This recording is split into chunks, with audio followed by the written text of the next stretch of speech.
welcome everybody. With most of you we have met last week, but for the ones who were not there or did not understand what we spoke in Turkish, my name is Nihan Hacıömeroğlu. I am an assistant professor at Eskişehir Osmangazi University, and I'm instructing fourth year design studio with Hakan Keleş Hoca. It's some parts English, some parts Turkish. I'm sorry about that. Professor Keleş. Today I am going to make a presentation about cinema and future cities. Our main focus is actually going to be science fiction cinema and science fiction movies, and I'm going to explain why it is so. So if you have no other questions, and if you can understand me, if you can hear me clearly, I'm going to start the presentation. I'm sorry about that. I haven't been speaking English for a long time. So today we're going to talk about the differences between science fiction and fantasy genres. I'm going to give a very short history of science fiction. I'm going to talk about it. We're going to talk about science fiction types, cinema and architecture, and future cities and science fiction movies. It actually has some subtitles to that, but we're going to see it soon. So, yes. Let's start with fantasy, because most of the time they are mixed together. Fantasy is a genre of imaginative fiction. I'm not going to read all of it, but from the Oxford Dictionary, it involves magic and sometimes adventure and set in other worlds other than real worlds. Technically, fantasy is the land of impossibilities. Most of the time, either it defines an imaginary date or it doesn't have a date at all, so we do not know when it happens actually. Science fiction, in the meantime, is a fiction based on imagined future, scientific or technological advances, and major social or environmental changes. It says that frequently portraying space or time travel and life on other planets, but it doesn't have to. So we can define science fiction as the land of possibilities. Because it's scientific or it's scientific based, we make the assumption that sometime later it can happen, it can be created, or it is a possibility. Science fiction examines the existing time, this is really important, and makes scientific assumptions about the future, past, and present. Most of the time we think that the science fiction movies and science fiction literature actually is about the future, but it's not necessarily so. It sometimes talk about the present, sometimes talk about the future, and sometimes talk about the past. The science, well, I'm just going to give a little information here. The word science began to be used in 1840s approximately, and the first time science fiction word is used in 1851 by William Wilson in one of his books, and since then we call this genre science fiction. Okay, this is in Turkish, and I'm not going to explain it because it takes at least an hour and a half to talk about it. I just showed it in order to tell you that if we want to learn more about science fiction and science fiction history, according to some, we have to go all the way before the Common Era till the Epic of Gilgamesh. Actually, it talks about flying machines, immortality and such. So some people believe that the first, starting point of science fiction can be found in mythologies, in epics, in stories and such. But mostly we are interested in the 16th century, Thomas More's Utopia, Kepler's Somnium. The 16th century and 17th century is the time the explorations, people started to know more about the world. They started to know more about the sky and the other planets. So interestingly, many of the first works of utopia-like books or science-based books were written by scientists and philosophers, actually. Kepler's book Somnium is accepted as one of the first science fiction-like novel. But many people believe that the actual first science fiction novel is Frankenstein or The Modern Prometheus by Mary Shelley, written in the 1818. I'm going to just skip the part. After this, we see Jules Verne, we see H.G. Wells. So the start of science fiction actually starts with science fiction literature. So if you're interested, you have to go way back to these dates. I'm going to pass it as fast as I can.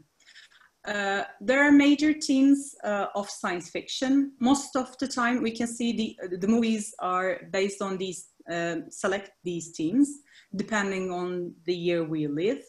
One of the major themes is space. We can talk about space travel, colonization, terraforming, cosmic oceans, aliens, alien civilizations, alien invasion, and future stories.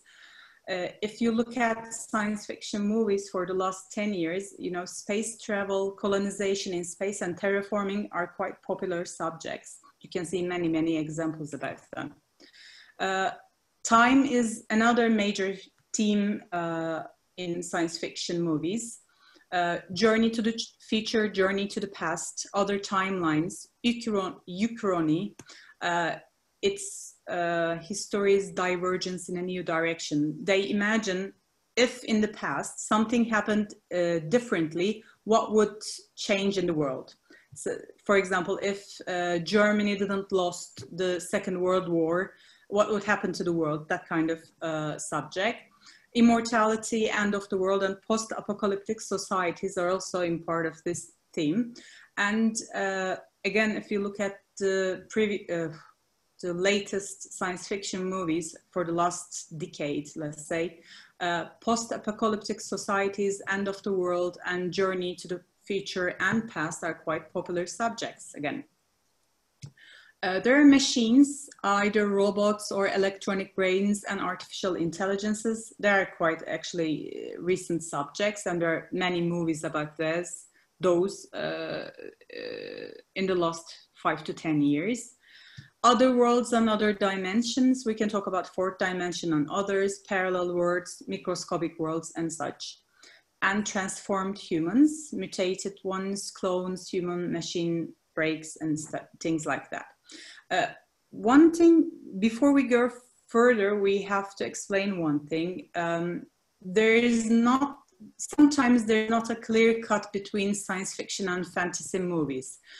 Because it's also a commercial thing, it's also entertainment. Sometimes they mix and match. So there are some fantastic elements, there are some science fiction elements. So the movies you're going to see are mostly based on science fiction, but they could have some fantasy elements because of that reason.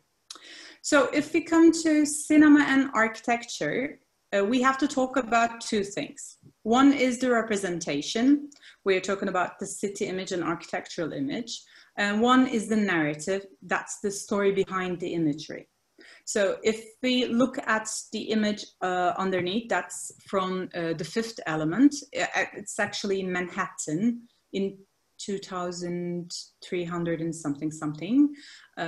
So we see the city, but in order to understand that image, in order to read that image correctly, we have to talk about the story behind that image. We're gonna talk about it further. So I would like to ask you a question.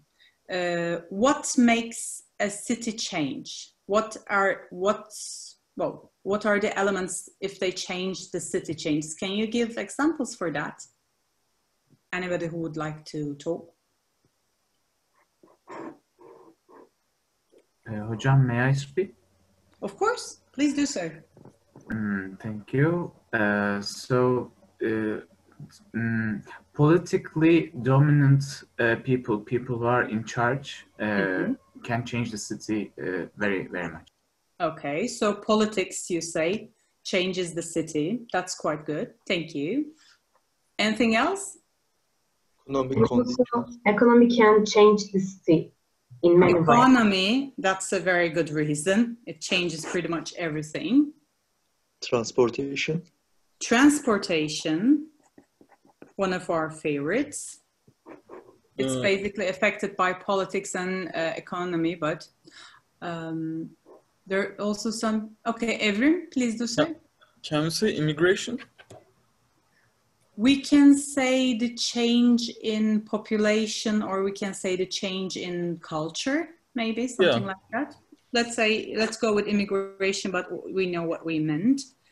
There is the inhabitants, a disaster. Mustafa said a disaster. That's a very good reason. Technology. Especially man-made ones. And ecological conditions. Okay. And technology. One of our friends said that technology. Technology. Oh, technology. It's all-time favorites. Technology. Thank you, Kadri Hocam. No, some of the friends said before me. I think you didn't hear it. No, nobody said technology. No, somebody. Yeah, you're the first. So political norms, yes, we talked about politics, the climate changes, ecological changes, disasters. Inhabitants affect the city in different ways. The change in the population or the change in the society affects the city. Are there any else? Are there anything else? Material. Ooh, materials. That is also related with technology, actually. The change in the materials changes. Yeah, but a little bit different. Yeah, they're not always the same. That's correct, Kadri Hocam. Hocam, population maybe. Population, the change in the population, yes. Somebody said epidemic. That's very good. I was expecting it to be the first one, actually. We haven't seen the effects on the city yet, not as much as we think we would see. Okay, anything else? Yeah, can we say culture? Oh, yes, we can. Any changes in the culture affects the city. So,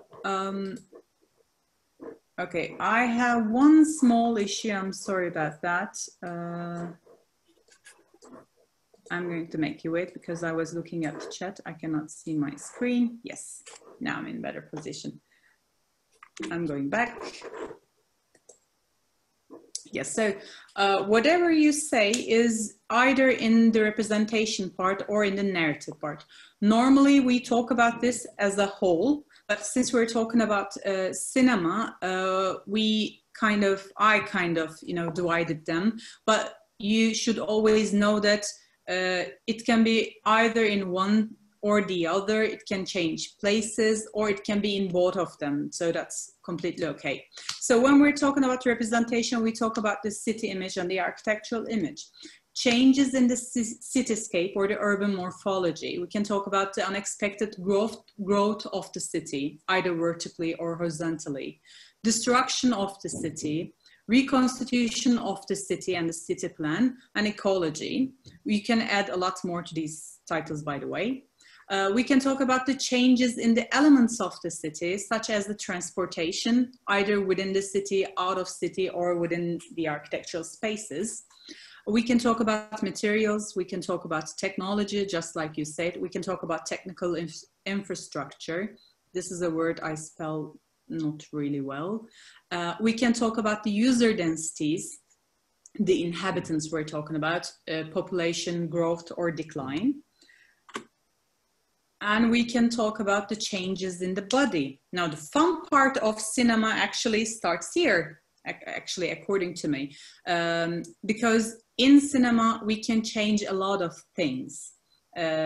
What we cannot do in the real world, we can do in cinema. So it's the, for me, more interesting part. There are the scale differences. There are the body and facade relations, the facade of the buildings. There are users, the changes in the users, such as there could be human beings, there could be machines, there could be artificial intelligences, there could be extraterrestrials, then it gets really crowded and it gets really fun. The changes in the movements based on those body changes, and changes in the technology. We can all count them in representation or the change in the city image. We can also count many of them in the narrative too. So when we're talking about the changes in the city in cinema, we also have to know about the story behind that imagery. So we're talking about the historical background, major breaks in history. We need to know what happened actually to make that city change. The changes in the governance or politics, the changes in the social values and beliefs, the changes in the society and culture, the changes in the source management. This is very, very important. The changes in the, energy, food, water, and raw materials are basically one of the most basic reasons for wars in the real world. So it makes a lot of sense in the cinema too. The changes in ecology, technology, infrastructure, or the themes of utopia and dystopia, and we're going to talk about them too in the future. So these are all the titles all the concepts we have to keep in mind when we talk about the movies I'm going to show you. Oh, this is a very nice image. This is not directly related to our subject, but when we're talking about cinema, and especially when we're talking about science fiction cinema, they mostly set a date, either in the past or the future or the present. Most of the time, they either say the exact date, the things happen in 2054, like Minority Report, or they say either in near future, far future, etc., or present time or the past. So this is actually, this is not mine. You can find it from the internet, from the dumbnet.com, or if you search for it, you can find it anywhere on the internet. So let's start. If you do not have any questions, do you have any questions till now? Okay, I try to go as fast as possible because we have a lot of slides. Any questions?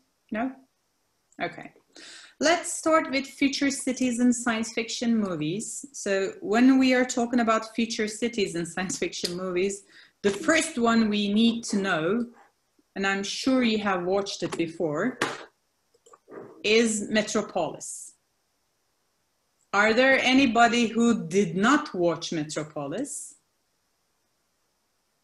Oh my God, somebody raised a hand, Evrim. Okay. I do not offer you any fun, okay, because it's not fun.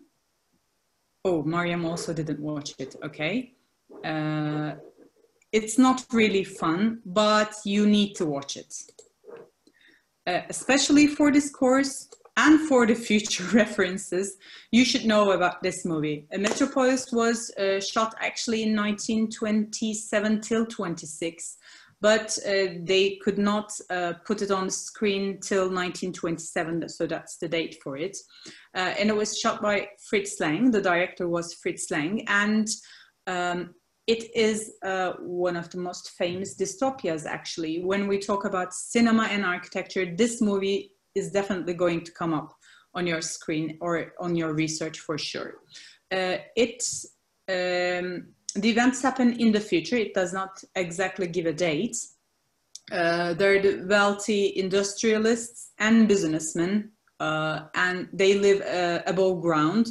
Actually, they live in high, very, very high buildings, 1,000-story high buildings. And they're the workers that live underground, and they supply anything necessary for the rich people living above ground. So this movie is a very clear criticism to capitalism, social injustice, social classes, and such. But it also interests us about the images of the city. As you can see on the right side, the buildings are huge. Like I said, from 50-story high till 1,000-story high buildings. We cannot say anything about the materials of the buildings, but mostly we assume it's something like concrete or stone. We have no idea how they did this.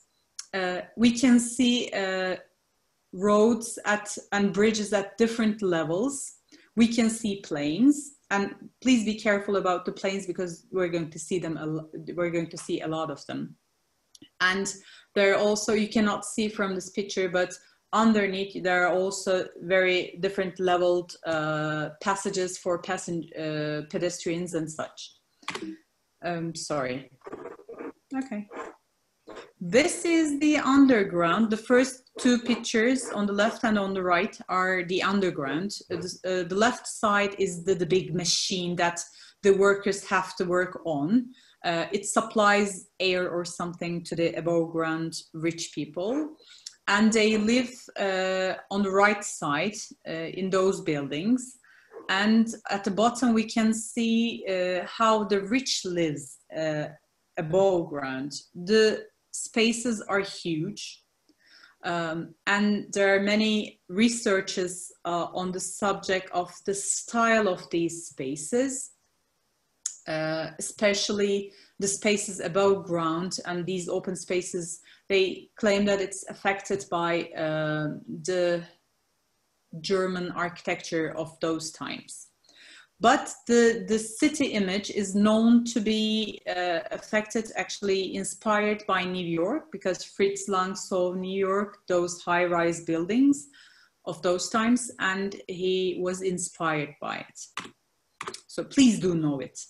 I talked about, I'm going to, as much as possible, I'm going to talk about the story behind it, the narrative behind it, for us to understand why they imagine such cities. Okay, this is also a very old movie, and not many people know about this one. This is Just Imagine 1930, and it's a science fiction musical. I thought that there was only one, but apparently there was another science fiction musical that was shot like 4 years later, and they stopped altogether because they flopped. It didn't work. It's not a good idea. But Just Imagine has a very, very famous image. And this is actually a giant model they created for the movie. Like the metropolis, you can see very high buildings and at different levels, roads at different levels. There are bridges for pedestrians, roads for the cars, roads for other transportation. And there are planes, of course, personal planes that they can fly anywhere they like. And in those times, this is actually, if I'm not mistaken, an American movie. So the other one was German, this one's American, but you can see their connection with the high-rise buildings. Those were the times that there are too many high-rise buildings started to be built in Manhattan, actually. And there is, in the story, there is a controlling government, authoritarian government. People do not have names, but they have numbers, and they do not have food or drinks. They have just pills, and they do not have babies in a regular way. They go to a vending machine and ask for a baby, and the vending machine provides them baby. But they cannot choose who they marry. The government decides who marries with whom. And there are many stories. They go to another planet and such. This is not important. What's important is this movie was shot in 1930, and the story happens, actually, the narrative, narrated date is actually 1980. So they were imagining us flying around on our personal planes, and actually we could, you know, jump from one plane to another. These are our heroes, LK18 and Z something, I forgot his number. They're in love, but they cannot, you know, come together because the government does not allow it. So we have some science-based ideas, but not, you know, hardcore science we can talk about. They just, you know, have a dead body and they bring him back to life in that laboratory under, you can see on the picture at the bottom left, sorry, bottom right. So they have some technology, they can fly planes, they have personal planes. And And the story goes from this. But please keep in mind that this was shot in 1930 and they were imagining 50 years later. Okay, we haven't managed that yet. This is another very important movie, Logan's Run. It was shot in 1976. We left, you know, we just jumped like 40 years. And the narrated date is 2500. The main story behind this movie is they live well and die young. Anybody who comes to 25 is sent to another paradise, they say, but basically they sent them to their deaths because they need to check, you know, they need to control the population. And these are the city images. Actually, they're also giant models. And some says that these models were inspired by world fairs, a couple of world fairs at different world fairs. And sorry, can we go further? No. Okay, let's go back. On the right side, you can see the interior of one of those buildings. And it's actually a shopping mall for us. But in those days, it was not. So what they imagined was white buildings mostly, again, concrete and metal and glass. And they imagined that in order to have a paradise-like life, you need to control the growth of the population. So you have to kill the old ones, like 26 years old ones. This is a very old movie, but again, on the right side, you can see the hero and the heroine. They are in love again. I'm sorry, they're always going to be in love with each other, and they're gonna try to run and save their lives. It's not really important for us. Okay, this is a very, very good movie. Please, if you do not know this movie, please watch it. I'm possibly gonna say it for all of the movies I'm going to show you, but this one you have to watch for sure. The Fifth Element was, I'm sorry, not Fifth Elements, but Fifth Element, was shot by Luc Besson, the French director, in 1997. And the narrated date is 2263. And as you can see, they're flying. They all have their personal cars. They have cabs flying. The police cars are flying. And it's New York. Most of the movies I'm going to show you are based on New York for some reason. This time there is not an authoritarian government, but the police have quite power, and they serve, actually it's a surveillance society sort of. And there are the giant evil corporations. And when I say giant and evil, I really mean giant and evil. I'm going to show you soon. And this movie is quite important because it's one of the first movies that shows the interaction between the body and the building facades. Actually, it offers bridges between these very, very high buildings. It says that from 200 to 500 story high buildings. And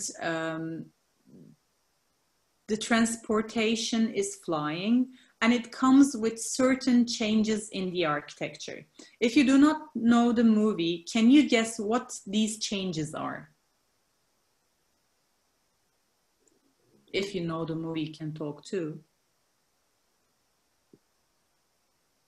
Any ideas? What changes can these transportation cause in the city? Hocam, there could be flying park areas or in the air. Yes, the parking areas are going to be up high too. So technically, you know, on the right side, can we see it? No, we cannot see any parking cars, but it is possible. You can actually park your car just next to your room at 345th floor, and you have no connection with ground floor. In this movie specifically, it says that actually there is no ground floor because there was a flood, so they cannot go there. So they live above and never ever go actually to the ground floor. They have no connection with the streets anymore. They have bridges and they have the facades that they can walk around, like the balconies or terraces, and that's it. Actually, this is this movie also has some product placement. You're going to see it soon, and these are the times that we can talk about actually media facades. You know, these were actually quite early to talk about media facades, but they were sponsored by McDonald's for sure, as you can see. But the interesting part is pretty much all the actions actually can be is translated or transformed with this kind of transportation. You know, there is the police car actually just next to the McDonald's drive-through, actually fly-through possibly. They get next to the window, they say their whatever food they want, and they get the food into their car, then they fly away. And if you hail a car, you technically hail a car to your window or to your terrace or whatever, and then you get on or get in and go wherever you like. So this also comes with the changes in the entrances. We cannot talk about a regular entrance. For us in the real world, the entrance could be 2 places. What are those places?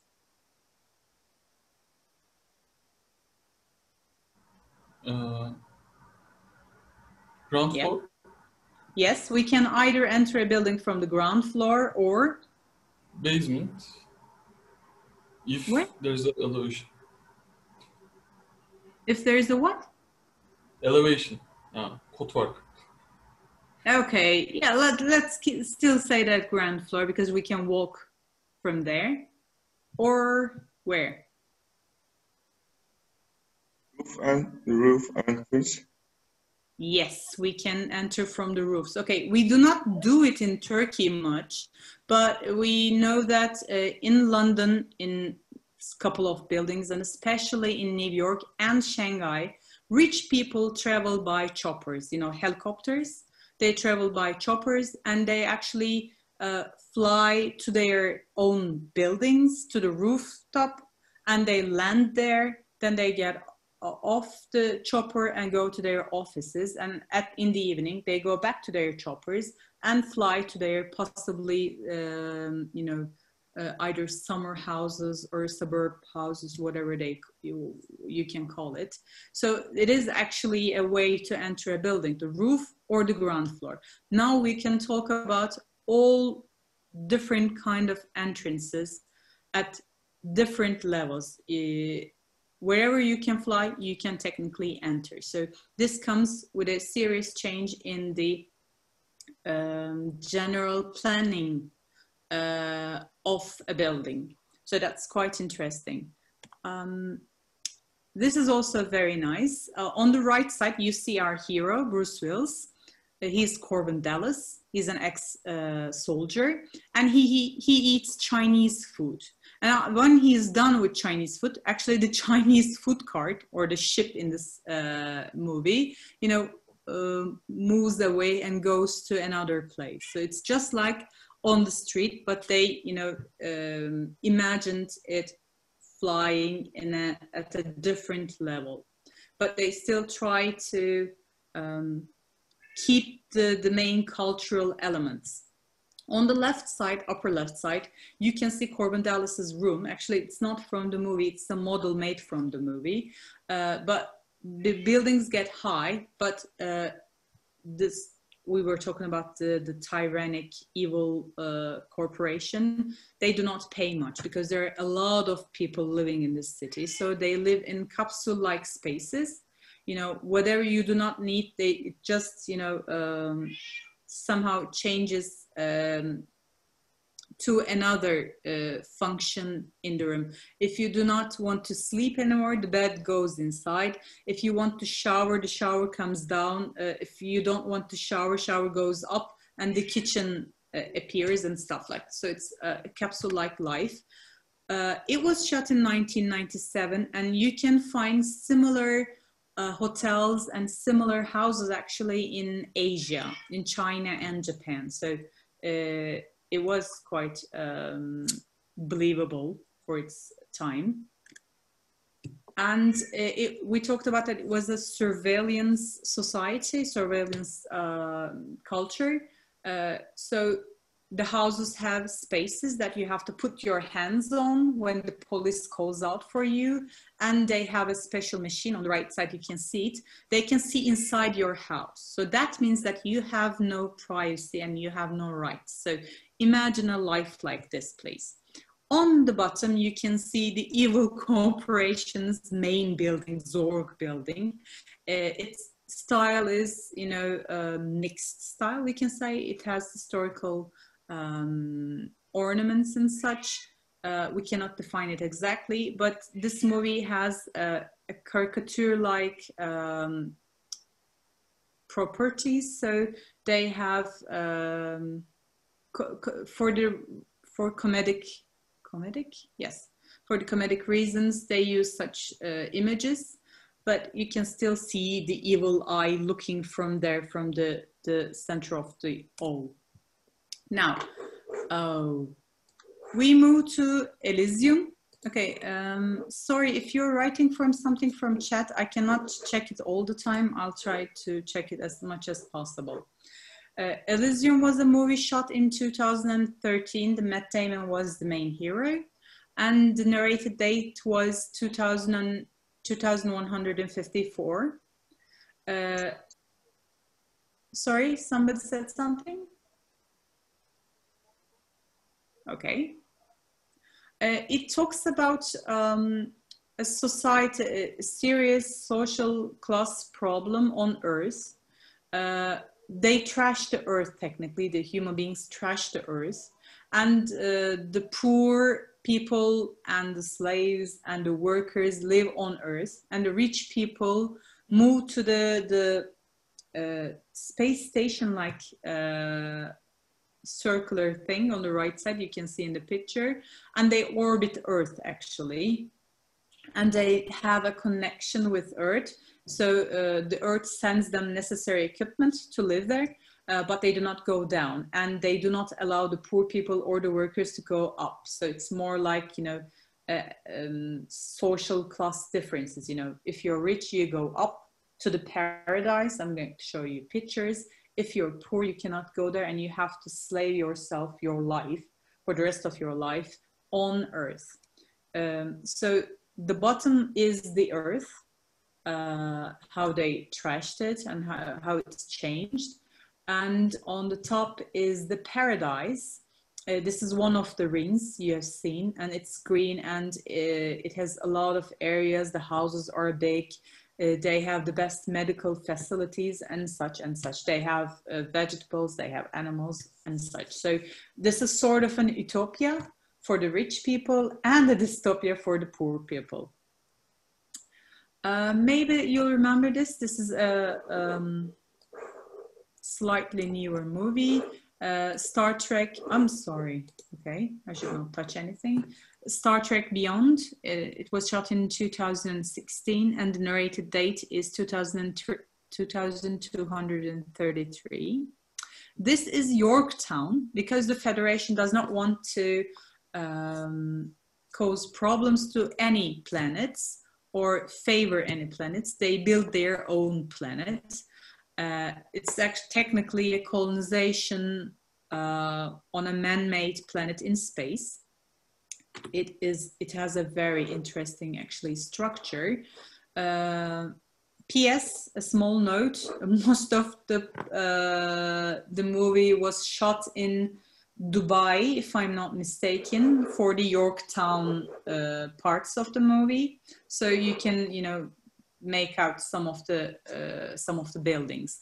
But Yorktown has different levels for different gravitational areas. Each cycle has its own gravitation, so people can live without actually falling down. It's a huge, huge space, and they created from scratch. Actually, there was nothing. Sorry, I cannot go any further. Okay, WALL-E. Please tell me that you have watched WALL-E. Yes. Okay, if you didn't, Yes, this yes. I can, yes, yes. I can assure you this is one of the most fun animations you can watch and one of the cutest. But it has it actually is about a serious subject like environmental disaster that we are actually make sure to happen. It's the narrated date is 29th century, but in the 20th century, human beings trashed the world like we are doing right now. And we eliminated, I say we, okay, the human beings in that animation eliminate all nature, and they decided to leave the world to the machines like Wall-E to clean up their mess. And they assume that they're going to come back when everything's, you know, cleaned up. But of course, there's an evil corporation, and there's the subject of people traveling in space. Now, normally when we talk about traveling, we just assume that going from one place to another. But with this animation, with many other, by the way, movies, traveling in space is kind of living a life in space, because, you know, you have to travel for a long, long, long time. And that means you have to create your own life and you have to create your own city while traveling in space, possibly not going anywhere in your lifetime. Okay, these are the images from the animation. This is how they, you know, left the Earth, and the machines, Wall-E, actually he's alone, I think, trying to, you know, clean up the mess. And this is where the human beings live. This is a spaceship directed by the evil corporation. Evil corporation owns that spaceship. And it already passed like 300 years, and people actually forgot to walk and forgot to move. They sit on those chairs, hover chairs or something like this, their names, and they can move any place they like. It's like a paradise for me, actually. And they keep on consuming things. Whatever they want, they can have it. And on the upper side, you can see all those giant advertisement boards. These are hologram-like boards. You know, oh, there's this ice cream. I would like an ice cream. And whoosh, they get the ice cream because the robots work for them. And they want clothing. They just change the color of their clothing and so forth. So this is actually, as fun as it is, movement in space is a serious issue. If you actually read anything or watch anything about the International Space Station, you would know that astronauts have to do exercises at least 3 hours a day in order to protect their body weight and muscles, not to lose their muscles. Otherwise, they can, when they return Earth, they cannot move properly. So this actually makes fun of that subject, but it's an important subject. This is Cloud Atlas. Hocam, may I add something Sure, small? Please do so. I think in Wall-E there is a gravitational force, so that is not the same requirement within the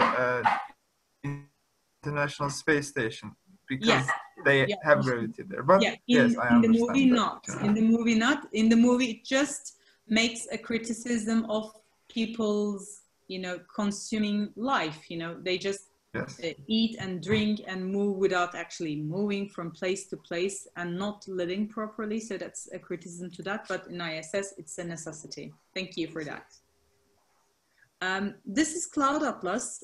Cloud Atlas is actually an adaptation from a book, and it has many, many different stories. One of the stories is narrated in the year 2144 in New Seoul, actually. I cannot spell it, I'm sorry about that. It's a consumer society. It's an authoritarian government. There is an authoritarian government, and there is the slavery of artificial intelligence. Now, I know that we're talking about future cities, but while we're talking about the future cities, we have to talk about the inhabitants. And we cannot assume that human beings are going to be the only inhabitants anymore. This is a serious issue. Now we're talking about the rights of animals. Now we're talking about the rights of other living creatures. And even we started to talk about the rights of actually artificial intelligences. Like Sophia, I think she lives in Dubai, if I'm not mistaken. I could be mistaken. So when we are imagining a future city, especially in cinema, because they can do it, they always talk about artificial intelligence too. In this movie, artificial intelligence is more like, you know, underground workers. They're slave-like, they're almost like slaves. But this city image is quite interesting because you cannot see where does the city start, where does the city end. Again, there is the issue of a great population. We're talking about Seoul. I'm sorry. And we cannot see how high the city is, how crowded the city is. And we cannot even define the materials that they use for those roads, because in some cases, these roads actually vanish. If the government wants, they can put it back. So these materials are actually things not permanent. They appear, then they can disappear too. So this is an interesting way to approach the materials, actually. We generally assume them to be permanent, but they don't have to be. Okay, I cannot move forward. Yes, these are different images from the same movie. Again, the city silhouette, and this is a daytime image. Actually, on the left side, bottom left side, you can see our heroine and the hero, and they're again in love. I'm sorry about that. And actually, a couple of scenes later, they are going to build a bridge, a temporary bridge, to move to another building. Okay, so this is also possible. It doesn't matter how high they are, as long as you have the chance to create something at your will, to move around, it affects how you move in that city. So that means you do not need certain streets, bridges, or other elements. Okay. Again, if you haven't watched it, please do watch Blade Runner, but not the latest version, the first version, Blade Runner 1982 from Ridley Scott. The nice part is the narrated date already passed. It was about 2019, and still we're not flying in cars. This movie again imagines a city quite big, but we can see the ground, different than other movies we have seen.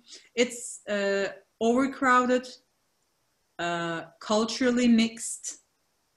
There is the colonization of other planets, and again, the issue of the slavery of artificial intelligence.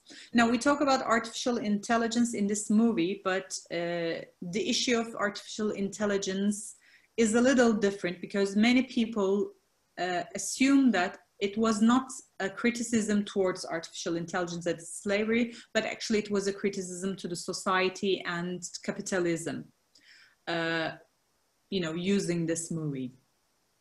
The interesting part is, and I forgot to tell you in other movies like Cloud Atlas, when it's overpopulated, when it's overcrowded in these cities, you can almost see them as metropoles, and they're also culturally mixed. But the fun part is when they mix the cultures, the main culture is not the Western culture anymore. It's the Eastern culture. Most of the time it's Chinese culture. So they either mixed words from Chinese, or they just, you know, put Chinese signs. There are many, many Asian actors in the movie. So when they create a world, an overpopulated, overcrowded world in the future, they also and almost always mix the cultures too. So when you're imagining your future city, you have to think about this. And they foresee, like many others, that Chinese people and Chinese culture is going to overcome most of the Western culture, or somehow is going to affect most of Western culture. I'm not going to talk about the subject of this movie much. There is the action, there is the police, and the running artificial intelligences. They're trying to save their lives, the police is trying to catch them, and so forth. But interesting part is, different than the other movies, this actually, this city has a ground that people can walk. What we see in this movie is that people do walk on the ground, but it's only, again, either the poor people or the people who has no, work, has no place to go. So the higher you go, the richer you are, which was a common subject in many of the movies we have seen. And the lower you go, the poorer you are, actually. So it's, this movie uses certain known places and certain known streets, I think either in LA or New York, I do not remember correctly, you can check it. So some of the imagery is old, some of them is new, so it's a mix. And these are the ziggurats. I have no idea how to spell it in English. Is it correct, ziggurat, in English? I don't know. Yes, hocam, it's ziggurat. Okay, thank you. So we again fly cars, and they're huge, huge buildings shaped like ziggurats. Some people make the assumption that it's a religious reference to primitive religions. It's a godlike situation. The people that lives on the top of these ziggurats are the gods, actually, those kind of references. But the materials are actually similar materials to our world. We cannot say anything about those materials. Technology is not that different, other than the fact that they can build really big buildings, but they fly. Again, one of the most important part of this movie is that they're flying, and the artificial intelligence. They actually have dreams and such. So main issue of the movie was that.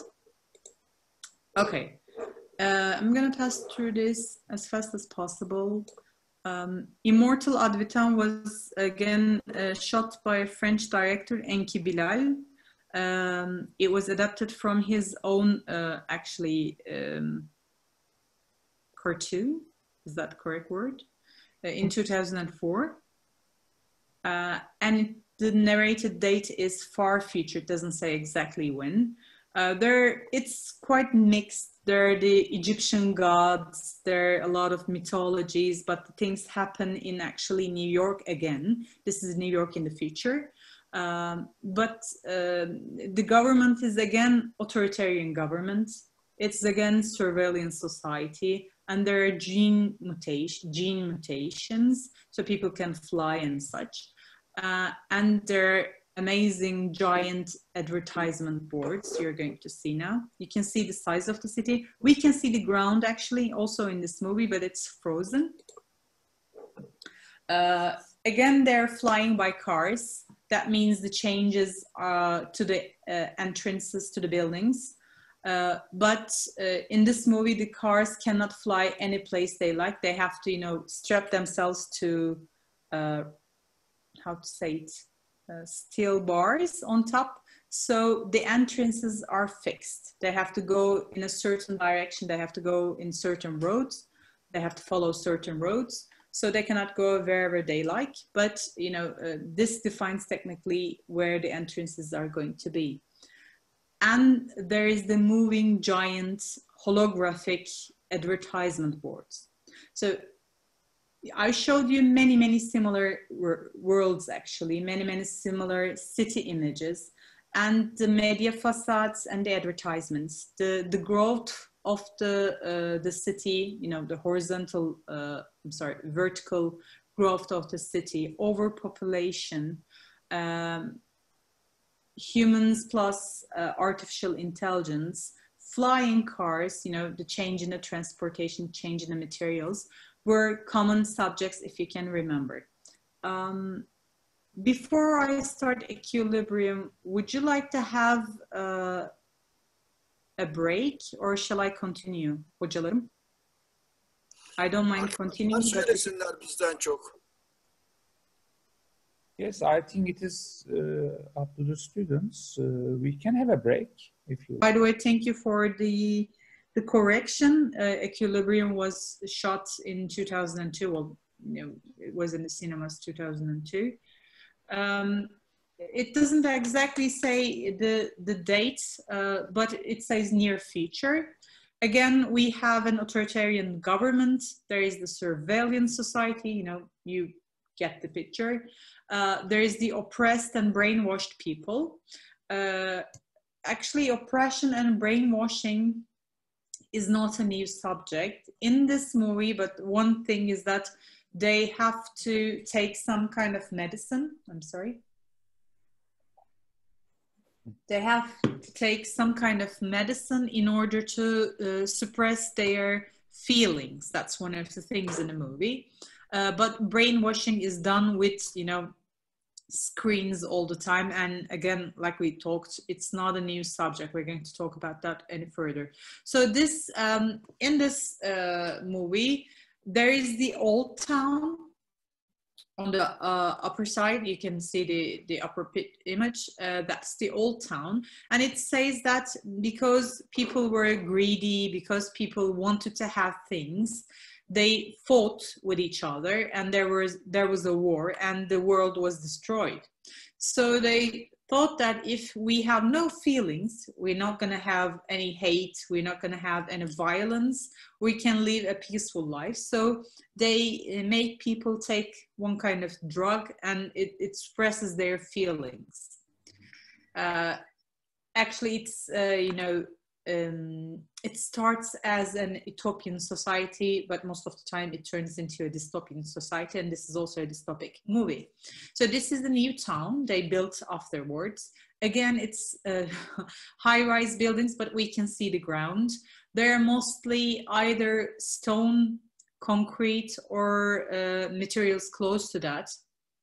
Its style is more closer to brutalism, or, you know, certain German kind of buildings, or German style in the, you know, from First World War to Second World War.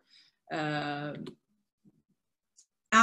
there are screens everywhere, in the city, in your house, in your job. So you have to watch all the time. What this time it's the father. He is called the father. Director, or the head of the government. It could also be brother. You know the story about the big brother is watching you. In this time, father keeps on talking. It tells you what to do, what not to do, and you have to listen to it all the time. And this is one of the other buildings. You can see that, you know, the cars are not so futuristic. People does not wear clothing that futuristic. None of the buildings are that futuristic, but it's happening in the future, so it has a little bit of the taste of the past, actually. Past styles, architecture, past societies like the Nazis. It has very strong references to that. So after this, we are passing to virtual spaces and non-spaces. You can define it however you like. I think this is an interesting subject, because when we're talking about designing a futuristic city or a future city, we keep on again thinking that it has to be physical. But depending on your ideas, depending on the society you create or the technology you offer, you could also create your, you know, cities as a virtual space or a non-space. So the most famous, actually, virtual spaces we know from movies is the Matrix trilogy.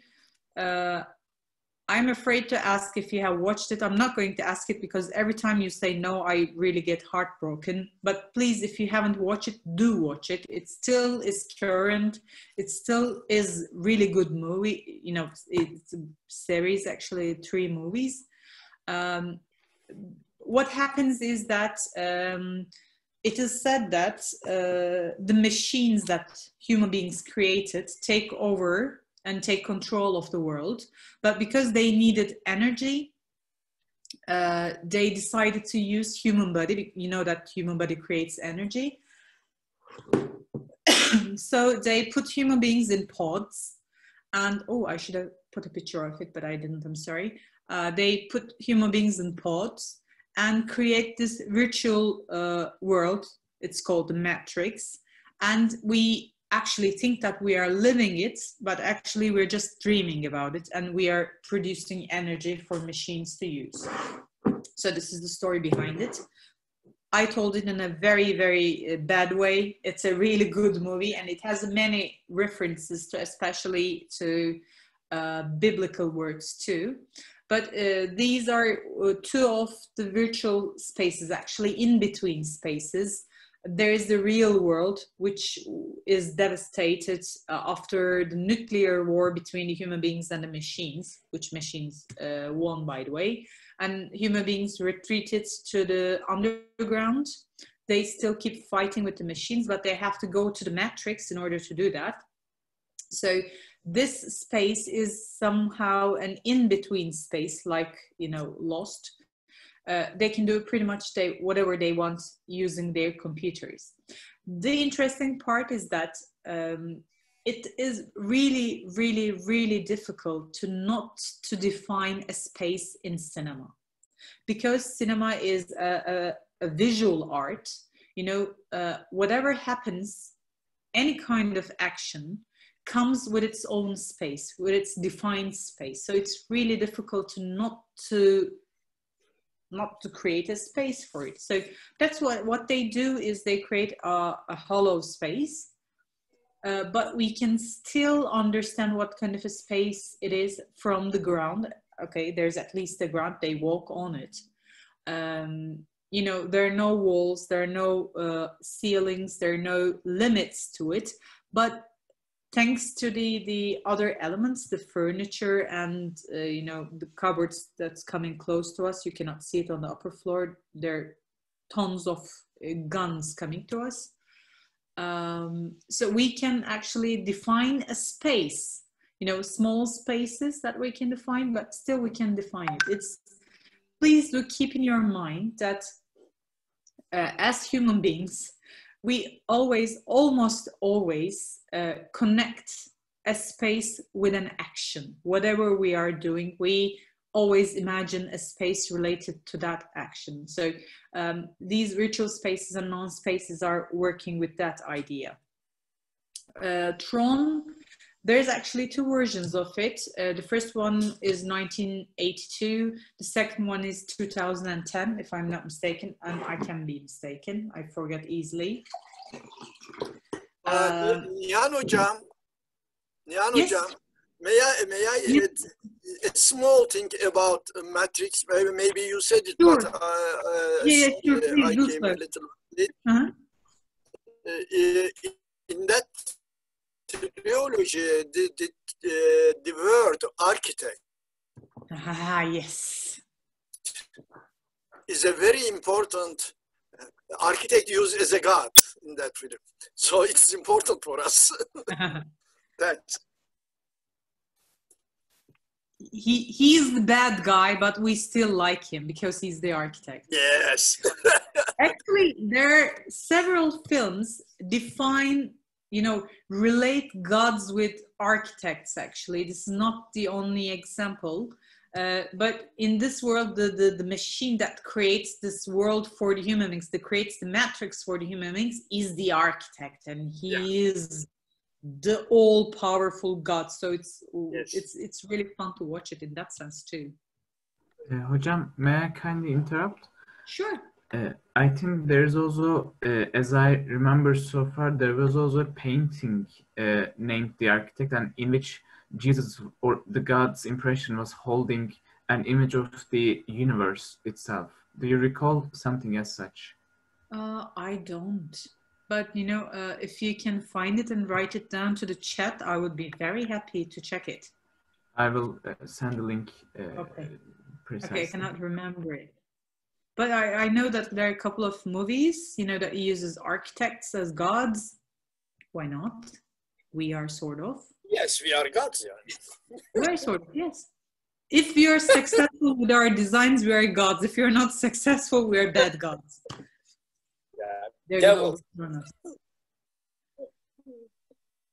Somebody saying something? No? Okay, shall I continue? Okay. Now, the images in this movie is really bad because the technology in those times, in 1980s, was not that advanced. But I purposefully prefer to put the images from the earlier version of Tron because it's one of the first examples that tries to create a virtual world. Actually, with its technology, it was not that possible, but it creates a virtual world, and our hero is a guy who lost his father. He cannot find his father, and while he was playing a game, a big game machines, I forget what it's called, he's somehow sucked into this virtual world, into the game world, and there he meets his father and so forth, and he races and stuff like this. But the interesting part is that it's partially three-dimensional, it's partially two-dimensional, as you can see from the upper picture. So it creates a different kind of mentality, a geometrical world that you have to move in certain ways, you have to do certain things, but it was one of a kind. Why I put this is, again, with the non-spaces, we also have to imagine the virtual spaces we live in, or the cities that you're going to create. Ready Player One is a recent example, and they had all the technology they could use. It was shot into 2018. There is the real world, as you can see at the bottom. The world is in chaos. It's sort of a post-apocalyptic story. And again, people live in poverty. As you can see, container on top of another container, they try to live their life. But they also have the technology to enter to a virtual world called, I forgot what it was, or something like this. If anybody knows, you can tell it to me. They create this virtual world and everybody plays in it, and whatever they imagine, they can be in it. So the picture on the top side is one of these virtual spaces. While we think that it's quite futuristic, actually it's a reality of our life. You know, arcade, thank you. The Oasis, okay. The arcade is the machine that they used in Tron. Oasis is the virtual world in this movie. Thank you very much. Who was that? Dennis, thank you very much for that. So we think it's quite futuristic, the virtual reality, but it's actually a reality in our world too. Now there are many games you can play with VRs, virtual reality, you know, glasses, and you have the equipment to move your body in it. So it's sort of a reality now. And there are more and more people prefer to play such games because they find it more realistic. But again, there are many movies, and I haven't put them here in order to not to make this already big, long presentation any longer. But movies like Surrogate actually criticize this because when people enter, Ready Player One also, but when people enter a virtual reality that they can do pretty much anything and everything, they somehow lose their connection with the real world. So this is one of the criticisms, but it has quite interesting spaces. Okay, Tron, we talked about, okay, Tron was again here, sorry. And there is the Inception. I presume you watched it. I sincerely hope that you watched it. It's not exactly a virtual space, not exactly a non-space. It claims to be in a dream space, but we can call it a virtual space anyway. And in this dream space, again, there are the architects, actually. Main characters are architects, and they dream the cities, they dream the architecture, and they can do anything and everything they want. So it's an architect paradise, by the way. But the interesting part of the movie is they, while they're imagining, whatever they imagine moves accordingly in tandem with their thoughts. So you can see the changes in the cities, you can see the changes in the architecture. Now, this is not something we are used to. We, draw, then we make models, then we give it to somebody, they try to build it like in a year, 2 years or whatever. We have to wait that long.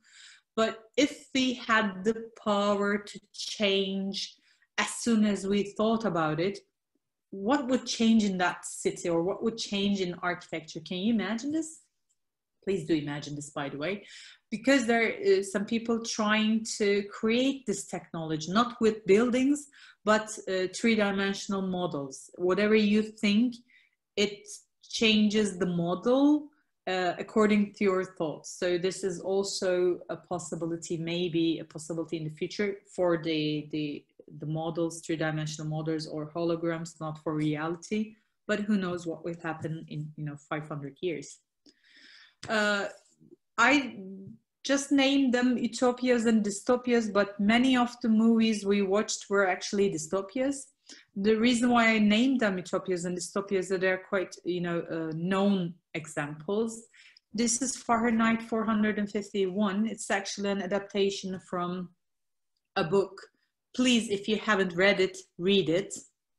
Read the book first and then watch the movie if you'd like. It's also a good movie. But the events happen in 1999.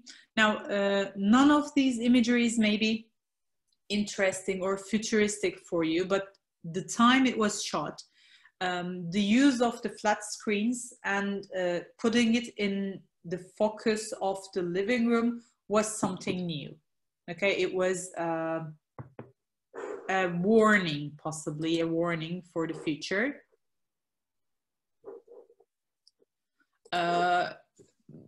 Actually, we see one flat screen, but in the movie it says that it's an authoritarian government again, and reading books is not allowed because reading books give you thoughts. So they do not want anybody to think for themselves. They do not want them to be creative. They want to control everybody. So the firefighters in this book and in this movie are not do not work to stop fires, but start fires. Actually, they burn books. And Fahrenheit 451 is the degree that the book, the paper can be burned. But interesting thing about the movie and the book is actually how it foresee our relationship with screens and television. Most of in our houses, we have at least one, most of in our houses, more than one screens, and we keep on watching and watching in the computer screens, the Netflix and other kinds of movies or television. And this is a foresight of what's going to happen. It says that the screen's going to keep on controlling you because they're going to stop you from making real connection with the world. They're going to stop you from feeling, they're going to stop you from thinking, and so forth. But the interesting part is the image they have for the cities, at least one part of the city, is quite smaller modules and quite, how to say it, simple plans. And green spaces. What we see when we go further is a similar approach in The Giver. This is also an adaptation from a book, and the movie was shot in 2014. So this is sort of like an island. It's not an island, actually, it's connected, but we cannot see it. It's up high, and this is sort of a paradise, similar to equilibrium. They say that because people, you know, kill each other because they hate each other and they are jealous, angry, hateful, whatever it is. If we stop our feelings, you know, we will have peace. Very similar subject. And they create this place, and nobody has memories of the past and no feelings. They do not know feelings. So this story revolves around a young boy who has those feelings for some reason. But the image they created, the city image they created, is smaller to suburbs, sort of suburbs. There is the public spaces, huge buildings are the public spaces, but personal spaces are, you know, small single family buildings with, you know, lots of greenery and, you know, bicycle roads and stuff like this around. So when they are creating utopias in movies, it's interesting that they prefer to go this way, more a suburban atmosphere they choose, rather than the you know, the cities or the high-tech buildings. Except, sorry, Elysium, we talked about this, but I put it again because it has a similar vibe with the rest of them. Lots of green, single houses, you know, open air and so forth. This is also presented as a utopia for rich people anyway. Only exception I know, as far as I know, is Tomorrowland. It was from 2015, and Tomorrowland is actually land of science and evolution. You can fly, you can run, you can walk, you can do whatever you want. It's quite high tech, and it is more, it's closer to an utopia than a dystopia. If we, you know, if you think about it in the sense of other movies. Okay, this is an exception though. When they're, you know, talking about utopias, most of the time it's the other type. Okay, these are images from Tomorrowland. Now we can talk about post-apocalyptic movies. Now, these movies do not have the future city images you possibly expect, but for the last 10 to 20 years, there has been many movies using this theme, actually, post-apocalyptic. Because, you know, at the start we talked about what science fiction is about. Science fiction always starts from the present, when it's written or when it's, you know, imagined, the story. So many books, many movies start from the point that in our present situation, either in the near future or far future, we are going to ruin our world. It could be wars. It's going to happen. It could be nuclear blasts or weapons. It could be alien invasion. It's not a close, you know, possibility, but still possible. So, or it could be nature taking control. So there are many post-apocalyptic themes, movies in that theme. So I'm going to show a couple of them and you're going to recognize possibly. This is from the last movie of the Mad Max world. Mad Max world, the first movie I think shot in the 1980s. This is the last one, 2018 if I'm not mistaken. Mad Max Fury Road, but I could be mistaken. So it's post-apocalyptic, as we said, and there is almost no greenery on the world. There is no buildings left. Everything's gone because of the wars. Actually, everything's gone, and people are trying to live in the world. The water is scarce. You know, from this picture you cannot understand, but this one single sort of a city where people come together has little greenery, has little water, but nothing else. And the rest of the world, I'm sorry, in this movie or the other movies, because the top one is again from Mad Max Fury Road, the bottom one is from Mad Max after Thunderdome, if I'm not mistaken. So it has a similar imagery. There is nothing left in the world. There is no buildings, there is nothing, there is no cities. This is also a possibility of the future. And we are working on it actually as human beings. We're doing our best to, you know, have a post-apocalyptic world. This is Children of Men. It's a really good movie, by the way. It was shot in 2006 and it imagines the year 2027. Overcrowded cities, wars, the cities are destroyed or decayed, and people are not fertile anymore. That means they cannot have children anymore because of the, you know, the weapons they have used. They have mutated. They cannot have children. Now, having no children means no more humanity. So it's a very important subject. It's not a new subject. It started from the times of the atomic bomb and nuclear weapons. People keep thinking about what's going to happen if we use these kind of weapons. We're going to mutate somehow, and fertility is a possibility that we're going to lose. So the movie works on that subject, but again, you see the imagery of the decayed cities and towns, and everything's broken. So this is The Road, 2009, near future. It says that after extinction, it has a similar subject. Again, we, you know, somehow destroy the world, the human beings, after war. We do it ourselves. And there's a father and son trying to survive in the city. Book of Eli, another similar subject. It's post-apocalyptic. You see, you know, similar images. It imagines the years somewhere between 2054 and 2060. And this is one of my personal favorites, Soylent Green. You possibly have not heard about it, but I think Netflix has it. It was shot in 1973, and it imagines the year 2020. It directly says that because of overpopulation,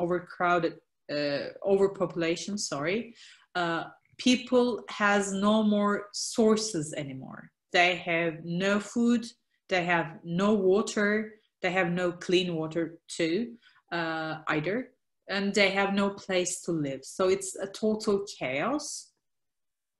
People everywhere living on the streets, on the stairs. If you have a home, you're very, very rich or very, very lucky. But, you know, what they imagined is not far from our futures, by the way. It has an interesting plot because there is no food. They have to have some sort of pills instead of food. And Soylent Green is the pill that they prefer because it's the best nutritious food, the pill they could get. But in order to have it, they have to, you know, fight with other people and stuff. It's a really interesting movie. It's also a very realistic, it has a very realistic city imagery because it does not change the cities at all. It just puts a lot of people in it, and you see what happens and what happens in the city when you put a lot of people in it. There are already overcrowded cities like Istanbul, New York, London, Shanghai, and many others. China has real big issues with this overpopulation.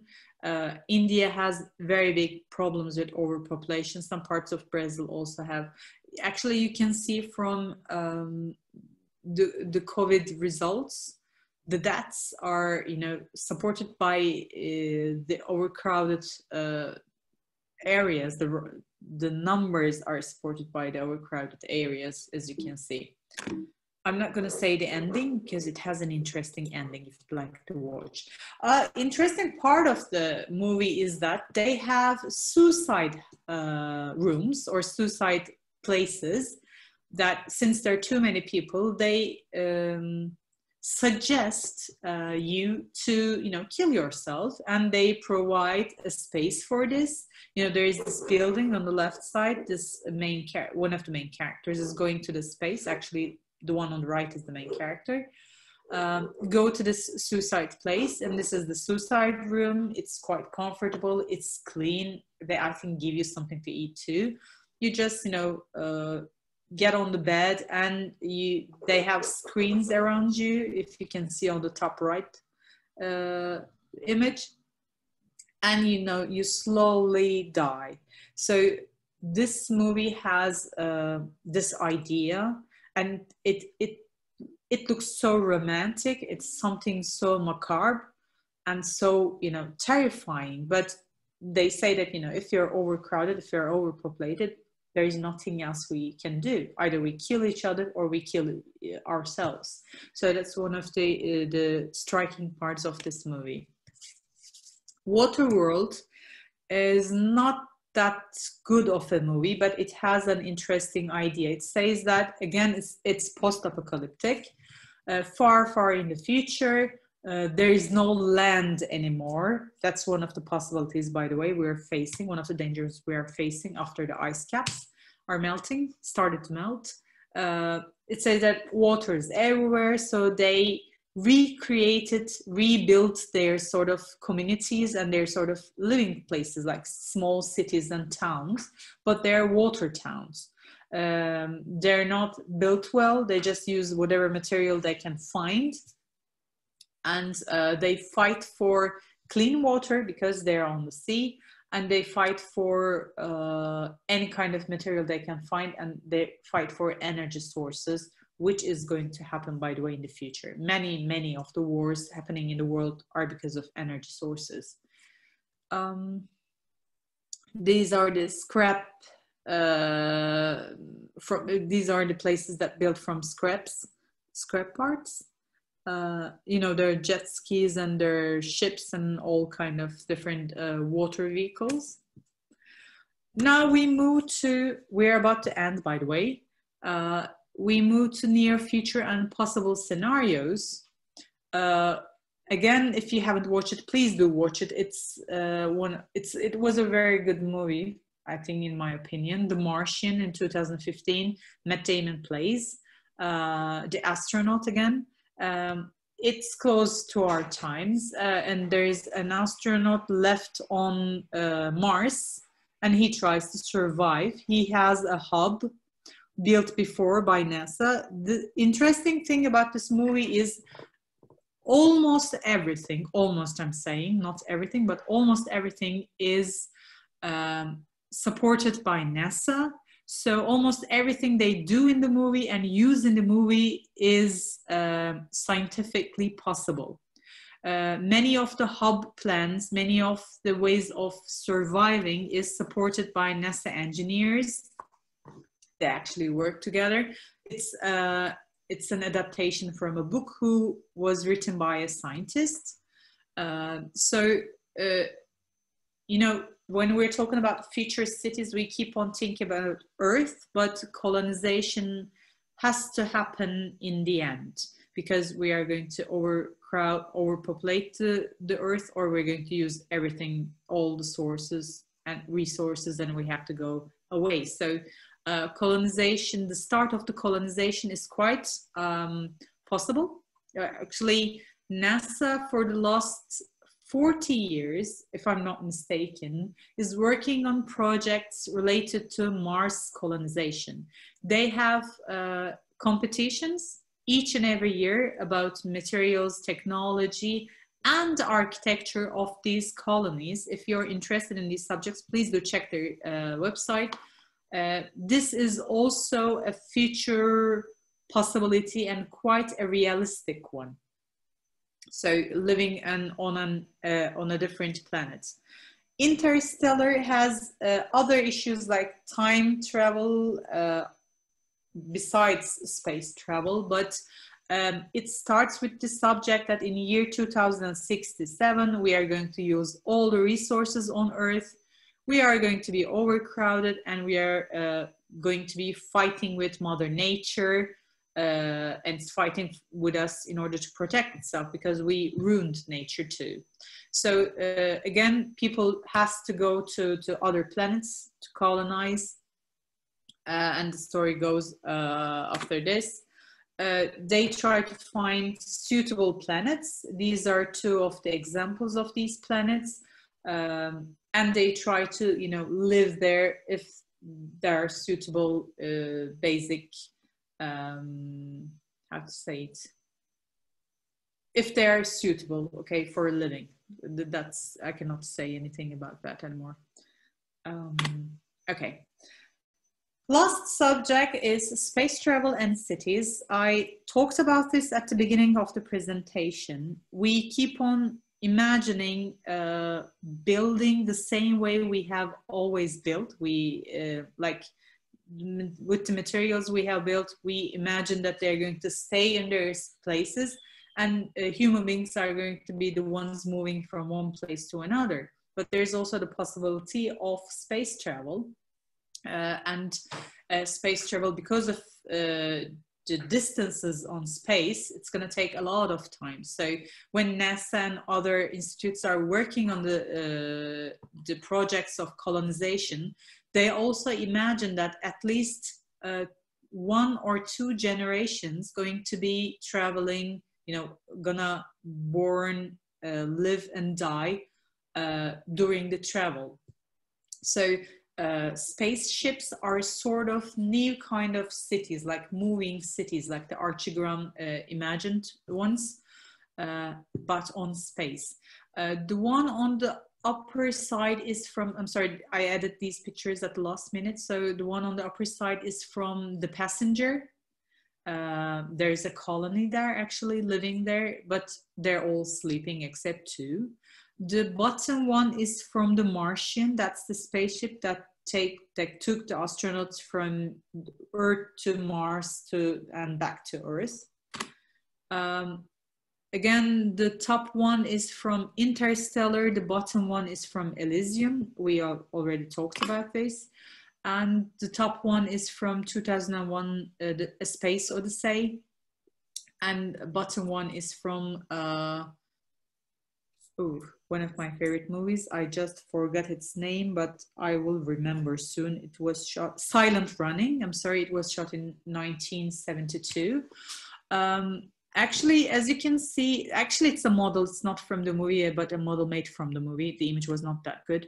But the one on the top, the one they used in 2001 Space Odyssey, and the one from Elysium, and the one from Interstellar, and the one from The Martian are actually quite close with each other, especially the one in the Space Odyssey. And again, NASA engineers say that the space station they imagine and want to create is quite similar to this one, and they're actually building it right now.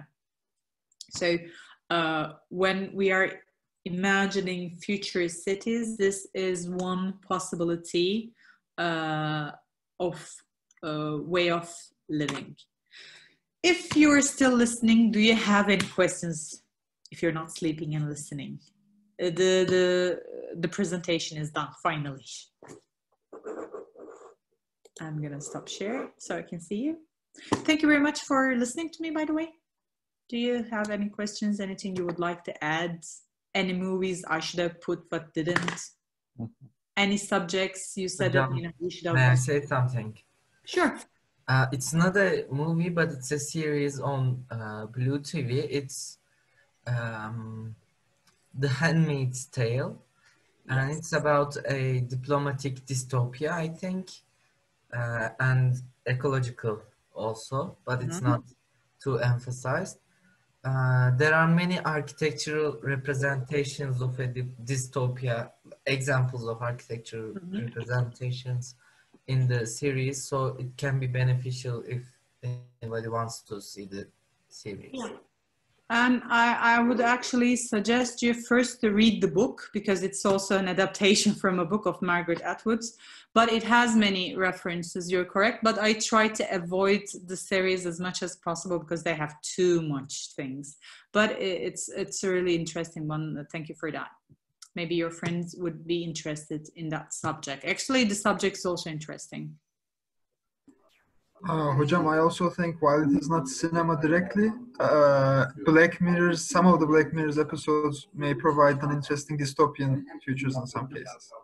Yeah, yeah. I also suggest, also as a fun watch, Love, Death and Robots. It's a miniseries in Netflix. Yes. it really has interesting way of approaching things. So if you have the time, you can also watch that one too. It's quite fun too. What was the name again? Love, Death and Robots. If I'm not mistaken, I can write it to the chat. Hocam, but to my friends, they should be prepared. It has really disturbing images. If you watch it unprepared, you may not be able to sleep for a couple days like I did. Yeah, yeah, well, there is that too. You're all over 20, I hope. Okay, you know that there's some disturbing imagery, that's correct. Okay, I think Abdi Hocam, Lale Hocam, Kadir Hocam, Hakan Hocam, there are no more questions, I believe. Yeah, thank you very much. It was very, very joyful, and I think there were very good suggestions at the same time. I'm sure they are going to watch many of those this weekend. It's like a weekend homework.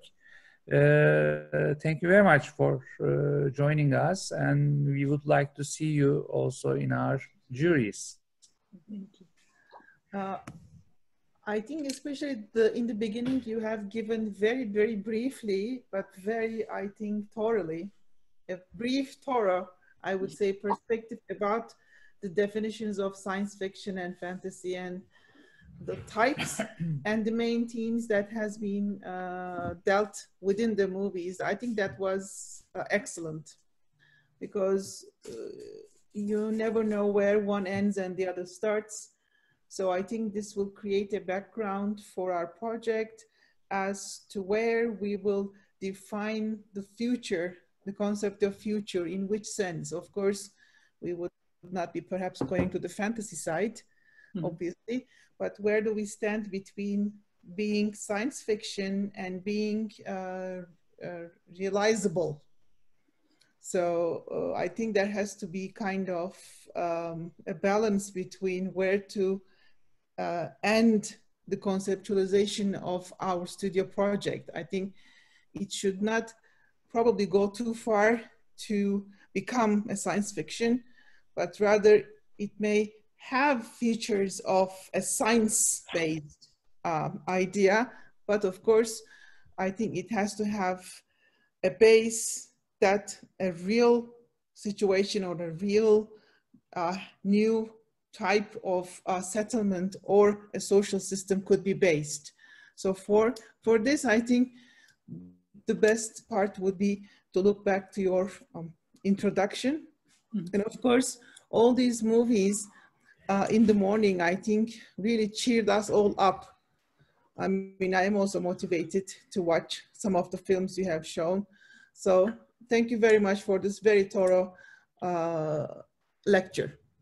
Thank you. Thank you very much for listening to it. It was a really, really long presentation, I know, but I have a hard time, you know, choosing movies and, you know, I want to show this one too. I want to show this one because for our students too, we keep on highlighting the fact that it's not the images that comes first, but it's the idea behind the society comes first. How they're going to live, where they're going to live, what are they going to live for, or with what they're going to live is the main starting point that they're going to create their cities from. So as much as possible, we try to emphasize that. Yeah. What's the idea, what's the narrative behind those images? Yeah. Thank you very much, really. Thank you. It's for me, first, it's really an amazing presentation, especially as for, like me, as a fans of science fiction world. I'm a fan of science fiction world, so it's really, again, I see in a way my past years, my very young years till now. It's a kind of seeing history again. And for me, the most interesting one from that point of view, thinking Gilgamesh in science fiction. I never thought it in that way, and thank you very much for that one. Yes, really, when you said it, yeah, Gilgamesh is maybe the first writing one in a way. Of course, there are lots of mythology, lots of things, but it is the first thing that write on paper, in a kind of paper. So it's, yeah, it's science fiction too. So the science fiction is begin with the 1,000 years, at the 1,000 years ago. Thanks for that one, and the other ones too, of course. Thank you very much. Thank you.